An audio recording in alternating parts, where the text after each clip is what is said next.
สบายดีเมื่อนี้พวกเรามาพบกันอีกเทื่อหนึ่งจะมาเว้าถึงต้องโซ่การบริโภคอยู่ในหัวข้อต้องโซ่การบริโภคนี้จะเว้า2เรื่องนำกันอันที่1แม่นดัดสมประสบการณ์ของลูกค้าและอันที่2แม่นการเปลี่ยนแปลงประสบการณ์ของลูกค้าการดัดสมประสบการณ์ของลูกค้ามีขึ้นใดหมายความว่าลูกค้าจะแสดงปฏิกิริยาต่อต้องโซ่รวมของประสบการณ์ของเขาเจ้าต่อพวกเขาและต่อของบริษัทพวกเขาบ่เพียงแต่การนำใช้ผลิตภัณฑ์ของพวกเขาเท่านั้นมาเขาเจ้าจะเบิ่งต้องโซ่รวมในการนำใช้นับตั้งแต่การฮู้จักผลิตภัณฑ์เฮาจนถึงเอาไปทิ่มพุ่นอันนั้นก็เป็นต้องโซ่รวมอันที่2นี้ทุกคนในบริษัทของพวกเฮานี่สามารถช่วยสร้างให้แก่ต้องโซ่รวมอันนี้สามารถสร้างนวัตกรรมใหม่ให้แก่ผลิตภัณฑ์หรือการบริการพวกเราได้อันนี้เป็นตัวอย่างของต้องโซ่การบริโภคโดยทั่วไปของผลิตภัณฑ์โรงงานมันจะประกอบด้วยอันทำอิฐแม่นรับรู้ความต้องการผลิตภัณฑ์ดังกล่าวจากนั้นก็มีการค้นคว้าซอกหาเลือกเอาสั่งซื้อผลิตภัณฑ์หรือว่าซื้อผลิตภัณฑ์มีการประกอบถึงการจ่ายการรับการติดตั้งการเก็บเมียนและเคลื่อนย้ายการนำใช้การซ่อมแปลงและการส่งคืนการบริการและการทิ่มครั้งสุดท้ายข้าพเจ้าจะให้ตัวอย่างจัก 2-3 อันอยู่ในต้องโซ่อันนี้หมายความว่าเวลาเราออกแบบผลิตภัณฑ์พวกเราจะคิดหาแต่ละจุดของต้องโซ่นี้เพื่อเราจะเอายุทธศาสตร์หรือว่าเอาการบริการอันใดมาเติมเข้าอยู่ในแต่ละจุดอันนี้ยกตัวอย่างว่ารับรู้ความต้องการตัวอย่างที่ดีที่สุดแม่นไม้แปรงฟันไม้สีแค้วคนเขาจะใส่ไม้สีแค้วนี่ดนบางคนเนาะหมายความว่าผู้ผลิตแปรงสีแค้วออกมานี่เขาเจ้าจะนานได้ขายถ้าหากว่าผู้บริโภคใส่ดนเกินไปฉะนั้นในเมื่อก่อนเขาสิเห็นได้ว่าแปรงสีแค้วนี่จะเป็นแปรงแล้วก็มีแต่ขนแข็งๆแล้วก็แล้วอยู่มาระยะหลังๆนี้นักออกแบบเขาเจ้าจึงค้นคิดว่าเฮ็ดจั่งใดลูกค้าจะรับรู้ว่าต้องการเปลี่ยนแปรงสีฟันตัวอย่างว่าเขาเจ้าจะเฮ็ดใส่สีทางปลายมันนะและถ้าหากว่าสีมันลดแล้วก็หมายความว่าควรใส่อันใหม่คือกันกับมิตรแถนวดผู้ชายนะแต่ก่อนเขาเจ้าจะใส่น่านทิ่มฉะนั้นมาปัจจุบันนี้เขาเจ้าจะเอาสบู่น้อยๆใส่สีฟ้าติดทางเทิงหั่นถ้าหากว่าแถนวดไปแล้วจะสบู่หันหมดไปก็หมายเป็นตัวอย่างหนึ่งสำหรับรับรู้ความต้องการเขาจะคิดหาคนคว้าเส้นเดียวกันเนาะจะเฮ็ดแต่ใดจะให้ลูกค้าช่วยค้นหาผลิตภัณฑ์ของพวกเราการเลือกเส้นเดียวกันเนาะเฮ็ดแต่ใดจะให้ลูกค้ารู้จักยกตัวอย่างเวลาเราซื้อคอมพิวเตอร์ Dell คอมพิวเตอร์ Dell นี้เขาจะเข้าไปเว็บไซต์ของ Dell แล้วก็เลือกเอาหมายความว่าเลือกเอาฮาร์ดไดรฟ์ใหญ่ปานใดเลือกเอาสีหยังเลือกเอาหน้าจอขนาดใหญ่ปานใดเลือกเอา RAM เอา Memory ใหญ่น้อยปานใดแล้วก็ออกมาสรุป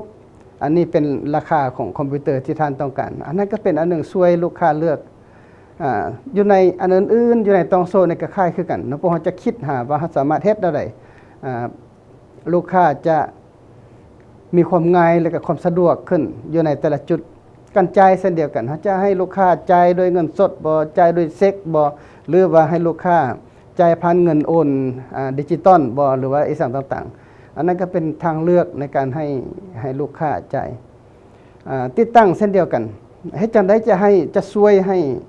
ลูกค้าพวกเราติดตั้งง่ายขึ้นตัวอย่างว่าในเมื่อก่อนคอมพิวเตอร์ตั้งโต๊ะนี่จะต้องได้ใช้นักวิชาการมาติดตั้งให้จังได๋อยู่ในระยะหลังๆนี้เพิ่นจะเฮ็ดสีแล้วก็เฮ็ดปลั๊กเสียบบ่คือกันเนาะหมายความว่าแม้กระทั่งเด็กน้อยก็ฮู้ว่าเอาอันใดซุบใส่อันใดเลยเฮ็ดให้คอมพิวเตอร์อันนั้นสามารถเฮ็ดเวียกได้อันนั้นก็เป็นตัวอย่างหนึ่งที่พวกเราสามารถคิดวิธีติดตั้งให้อันทิ่มครั้งสุดท้ายตัวอย่างอันสุดท้ายหมายความว่าเฮาสิเฮ็ดตัวใดจะช่วยให้ลูกค้าทิ่มอย่างมีประสิทธิภาพตัวอย่างหนึ่งแม่นน้ำหมึกพรินเตอร์เนาะหมายความว่าเขาจะวางแผนว่าถ้าเอากับน้ำหมึกพรินเตอร์นี้ไปเปลี่ยนอยู่ตามห้างเขาจะลดราคาให้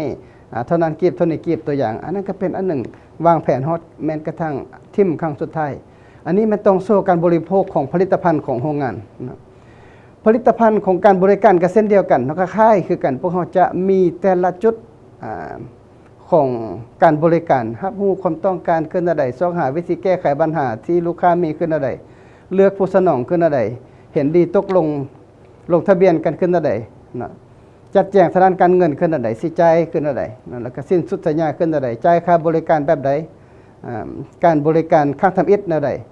ก็มีการบริการครั้งที่2อันนี้ซีเฮ็ดอะไรมีกิจกรรมเพิ่มขึ้นอะไรมีการต่อว่าการแก้ไขปัญหาที่ลูกค้าจมว่าขึ้นอะไรการต่อสัญญาขึ้นไม่ได้สิเฮ็ดอะไรนะการเล่าปากต่อปากหลังจากสิ้นสุดสัญญาที่ทำอิฐแล้วสิเฮ็ดอะไรแต่ละจุดอันนี้พวกเราต้องคิดหาวิธีที่จะตืมเข้าแต่ละจุดนี้ให้มันลูกค้ามีความสะดวกและก็มีความประทับใจแต่ละจุดนะอันนั้นจะเป็น2อย่างต้องโซ่ของผลิตภัณฑ์และต้องโซ่ของการบริการที่พวกเราสามารถคิดแต่ละจุดเพิ่มยุทธศาสตร์เข้าไปเพิ่มสิ่งใหม่ๆเข้าไปเพื่อให้ได้เปรียบแก่คู่แข่งขันนะอันนั้นจะเป็นเครื่องมือยุทธศาสตร์ที่สำคัญ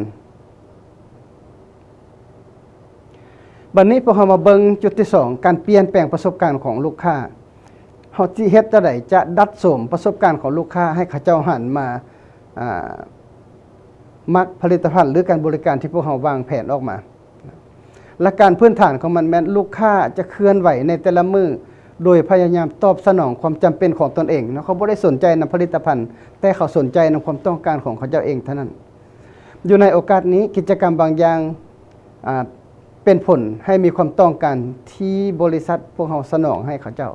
อันนั้นก็เป็นสิ่งที่สำคัญหลายเขาจะซอกหาว่าลูกค้าต้องการอย่างเขามีความจำเป็นอย่างแล้วก็เอาตัวนั้นมาแก้ไขอยู่ในผลิตภัณฑ์หรือการบริการพวกเราแต่มีลูกค้าจำนวนน้อยหนึ่งที่จะใช้พลังด้านอารมณ์จิตของเขาเจ้าหลาย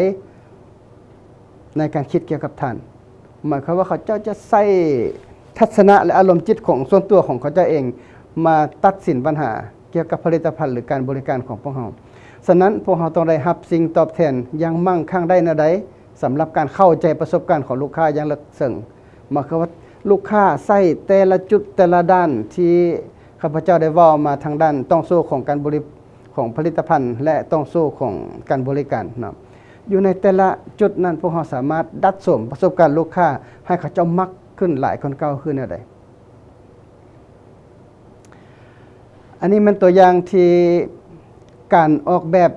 เปลี่ยนแปลง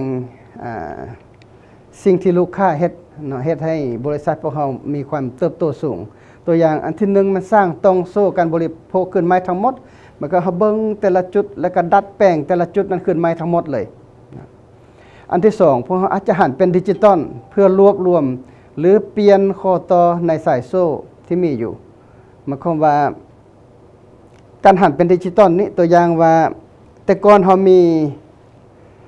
ผลิตภัณฑ์เฮาส่งจดหมายได้เป็นส่งจดหมายบัดนี้เฮาหันมาใช้อีเมลแทนจะไวกว่าตัวอย่างเนาะหรือว่าแม้กระทั่งตัวอย่างว่าทานไฟฉายเนาะทานแบตเตอรี่อะคาไลน์ตัวอย่าง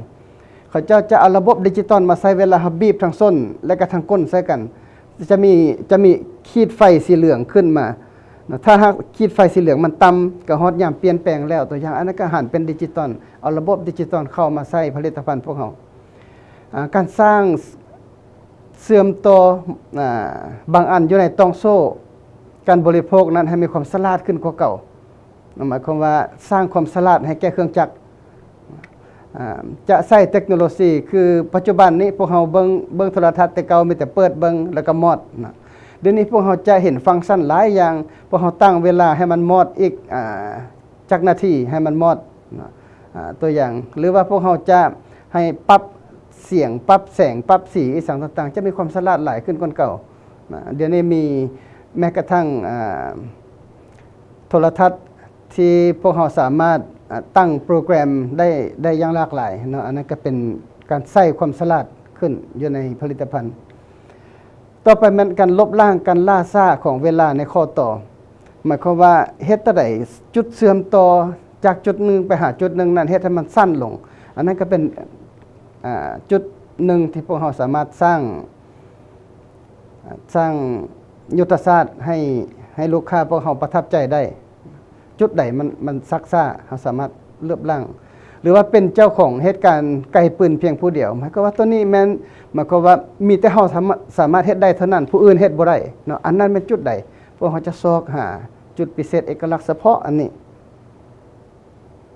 นี่เป็นตัวอย่างของโทรศัพท์มือถือเนาะโดยทั่วไปแล้วพวกเขาสิฮู้ว่าทำฮู้ว่าต้องการนิทาเองของสังคมเนาะการออกยี่ห้อใหม่มาเฮ็ดให้คนฮู้จักได้อย่างซอกหานี่พวกเขาอาจสามารถค้นอยู่ในแคตตาล็อกค้นอยู่ในเว็บไซต์ค้นอยู่ในการวางแสดง